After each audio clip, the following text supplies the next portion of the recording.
Army Staff of the Ghana Armed Forces, General Akwa, and your delegation. I would like to greet you on behalf of the Chief of the Army. Aristotle once wrote that we are what we repeatedly do. Excellency, then, it is not an act but a habit. That is a motto we adopted at our centers of excellence. Where you are, it is a Peace Mission Training Center, which needs no introduction to you, so I'm told. The officer in charge of the center is Kennedy Mbegeni, who is sitting at your far right. But this center belongs to the training command, which is under the Chief Human Resource. And currently it's represented by the Chief of Staff, General van der Walt, who will do the welcoming. On behalf of Training Command, it is really a privilege to receive you here at one of our institutions. And I must say, personally, I have great respect for your country, because I think it's one of the powerhouses and intellectual powerhouses of our continent. And I know that we have good ties there.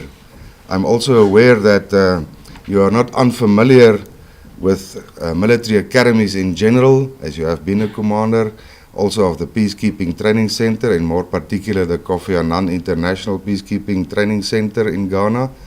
So I believe that you feel at home. And moreover, if so those of you who are not aware, the General had a visit and did a course previously at the same place in 2011, if I'm correct. Future plans again is to move into engineering field within the Faculty of Military Science, and that's mainly looking into how are we going to deal with issues that are related to the Navy, in particular into the sea. We also have to look at the Air Force and also consider the colleagues from the defense-related industry within the country. The Army as well. As you know, General, we have engineers within the Army, so we definitely have to work collectively in close ranks in terms of capacity building. And I think you can see one of the uniform there. These are the people that runs with the needles when we are injured somewhere, injury on duty. So as a result, we also collectively have to work closely with them in terms of capacity building. This will be my very last slide.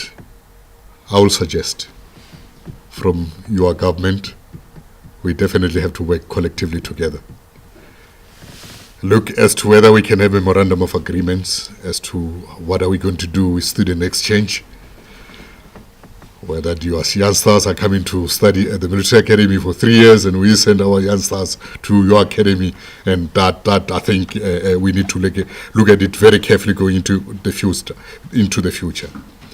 We need to look at the capacity building. I think in Africa that's the biggest problem that we are having in terms of pushing our youngsters, particularly the men and women inside the uniform, to be educated beyond the uniform.